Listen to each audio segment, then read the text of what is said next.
Este es el Mustang americano, el máximo símbolo de libertad.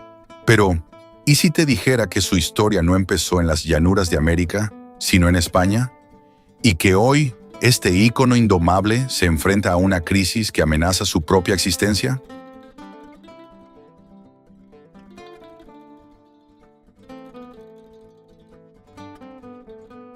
Galopando por desiertos áridos y praderas infinitas, con la crina al viento y un espíritu que se niega a ser doblegado. Esa es la imagen que se nos viene a la mente del Mustang, una leyenda viva del oeste americano. Pero estos no son caballos cualquiera. Son el resultado de una historia épica de supervivencia que abarca continentes y siglos. Su viaje los ha llevado de ser instrumentos de conquista a convertirse en el alma de culturas nativas, y de casi desaparecer por completo a enfrentar una nueva y compleja batalla por su futuro. Hoy vamos a desentrañar la increíble historia del Mustang, desde sus inesperados orígenes hasta la impactante verdad sobre cuántos de estos caballos salvajes realmente quedan en el mundo.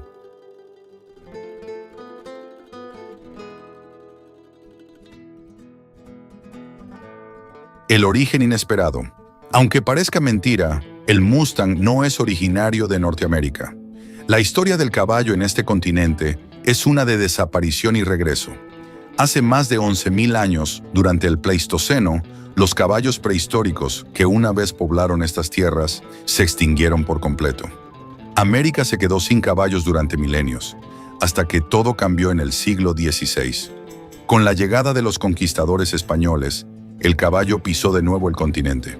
Hernán Cortés y otros exploradores no solo trajeron soldados y ambiciones, sino también a sus compañeros equinos.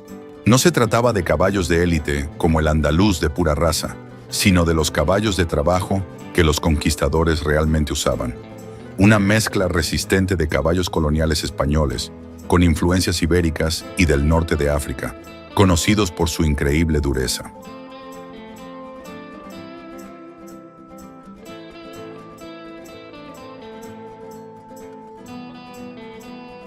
El origen inesperado. Aunque parezca mentira, el Mustang no es originario de Norteamérica. La historia del caballo en este continente es una de desaparición y regreso. Hace más de 11.000 años, durante el Pleistoceno, los caballos prehistóricos que una vez poblaron estas tierras se extinguieron por completo. América se quedó sin caballos durante milenios, hasta que todo cambió en el siglo XVI. Con la llegada de los conquistadores españoles, el caballo pisó de nuevo el continente. Hernán Cortés y otros exploradores no solo trajeron soldados y ambiciones, sino también a sus compañeros equinos. No se trataba de caballos de élite como el andaluz de pura raza, sino de los caballos de trabajo que los conquistadores realmente usaban. Una mezcla resistente de caballos coloniales españoles, con influencias ibéricas y del norte de África, conocidos por su increíble dureza.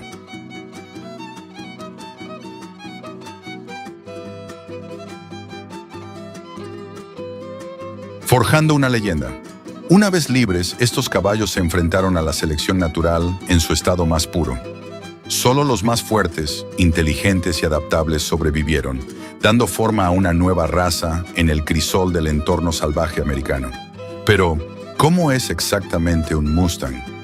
Lejos de ser gigantes, los Mustangs son caballos de tamaño mediano, con una altura que suele rondar entre los 1,40 y 1,55 metros.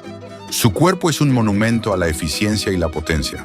Son compactos, de espalda corta y fuerte, pecho amplio y una grupa increíblemente poderosa, diseñada para acelerar y moverse con agilidad en terrenos difíciles.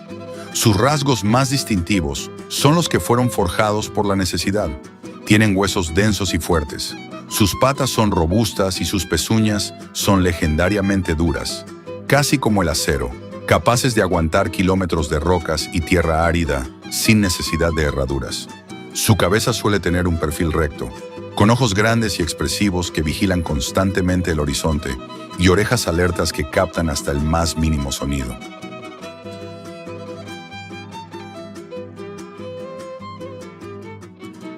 Y luego está su resistencia, un rasgo casi mítico. Gracias a un metabolismo súper eficiente, un Mustang puede sobrevivir con poca vegetación y agua, aguantando tanto un calor abrasador como un frío glacial. Se sabe que pueden recorrer hasta 50 kilómetros en un solo día buscando alimento y recuperarse con una rapidez asombrosa. Su aguante es tan legendario que a menudo compiten con éxito en pruebas de endurance junto a razas especializadas. Su pelaje es tan variado como los paisajes que habitan. Los hay de todos los colores, desde bayo, alazán y negro, hasta patrones más exóticos como el pinto o el apalosa, un reflejo de su diverso ADN. Pero más allá de su físico, lo que de verdad define a un Mustang es su temperamento. Son increíblemente inteligentes, curiosos y tienen un instinto de supervivencia afiladísimo. Este mismo espíritu independiente, este carácter indomable, es lo que los hace un verdadero desafío para la doma. Sin embargo, quienes logran ganarse su confianza descubren un compañero de una lealtad y valentía inquebrantables.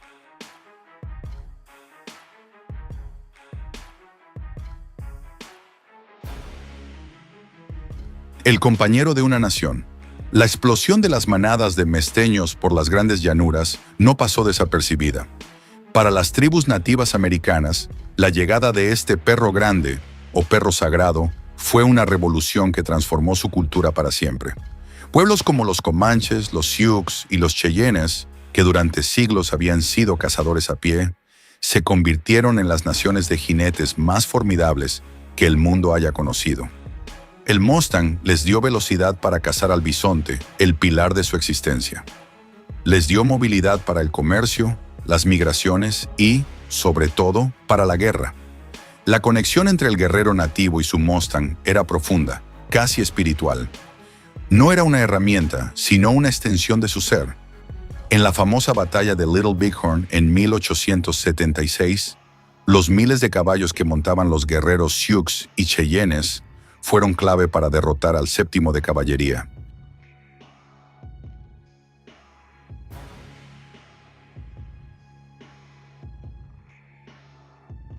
Con la expansión hacia el oeste, el Mustang asumió un nuevo papel. Se convirtió en el caballo del vaquero, el compañero indispensable para manejar el ganado en los ranchos de Texas, Wyoming y Montana. Resistente, seguro y barato, el Mustang fue el motor que impulsó la economía del viejo oeste.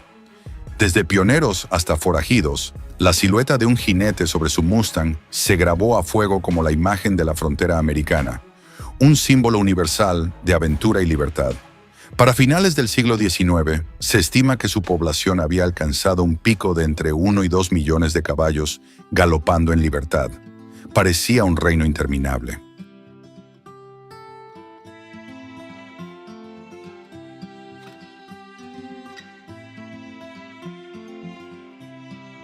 La gran amenaza y la verdad actual.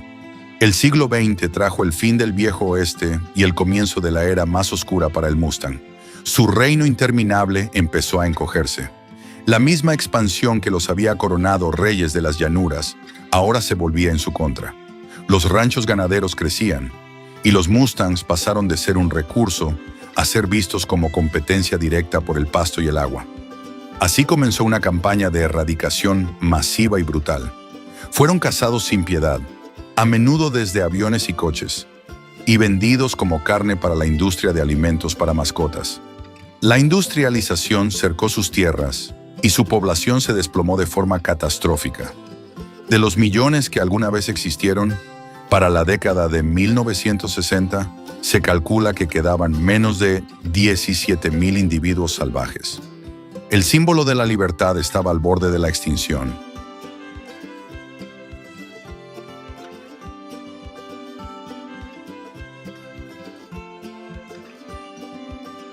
Fue entonces cuando la gente reaccionó. Gracias a la lucha incansable de activistas, en 1971, el Congreso de Estados Unidos aprobó la Ley de Protección de Caballos y Burros Salvajes. Esta ley histórica los declaró símbolos vivientes del espíritu histórico y pionero del oeste, y los puso bajo protección federal, encargando su gestión a la Oficina de Administración de Tierras, la BLM. Bureau of Land Management. La ley fue un éxito. Protegidos de la caza, las poblaciones de mustangs empezaron a recuperarse. Y aquí es donde la historia da un giro inesperado. El problema ya no es la extinción, sino una compleja crisis de superpoblación. Según los datos de la propia BLM de marzo de 2025, la población estimada de caballos y burros salvajes en sus tierras era de 73.130. Sin embargo, la agencia calcula que esas mismas tierras solo pueden sostener de forma saludable a unos 27.000 animales. Esto significa que la población actual casi triplica la capacidad ecológica del terreno.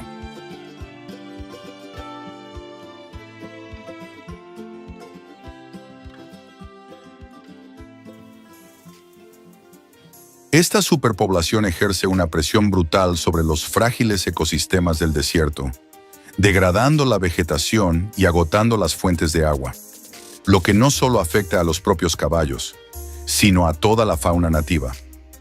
Para controlar su número, la BLM realiza controvertidas redadas, conocidas como roundups, usando helicópteros para acorralar y capturar miles de caballos cada año. Estos animales son trasladados a enormes corrales de retención. A día de hoy, hay casi tantos mustangs viviendo en cautiverio gubernamental como en libertad. La situación es una paradoja desgarradora. El animal que define la libertad ahora vive en gran número tras las vallas, mantenido por los contribuyentes, mientras los que quedan libres luchan por los recursos en un hábitat cada vez más pequeño. La batalla por la supervivencia del mustang ha pasado de ser una lucha contra los cazadores a un complejo debate sobre gestión, ecología y lo que de verdad significa ser salvaje.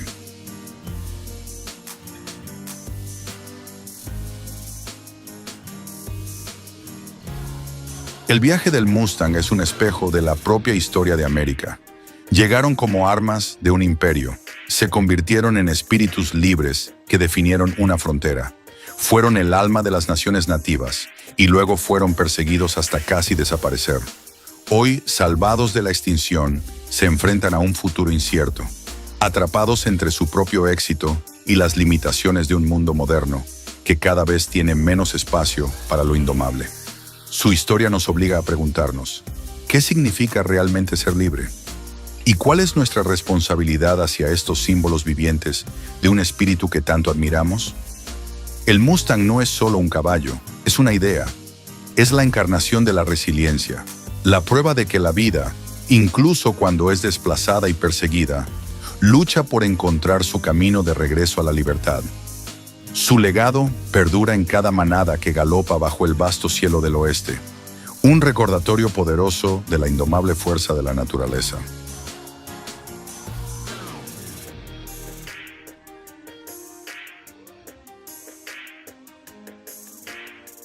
La historia del Mustang no ha terminado y su futuro se está decidiendo ahora mismo. Nos encantaría saber qué piensas en los comentarios. ¿Cuál crees que es la mejor solución para los caballos salvajes de América? ¿Control de población, adopción, santuarios? Y si te apasionan estas historias de supervivencia y el espíritu del mundo natural, no olvides suscribirte y activar la campana para no perderte nuestro próximo video. Gracias por acompañarnos en este viaje.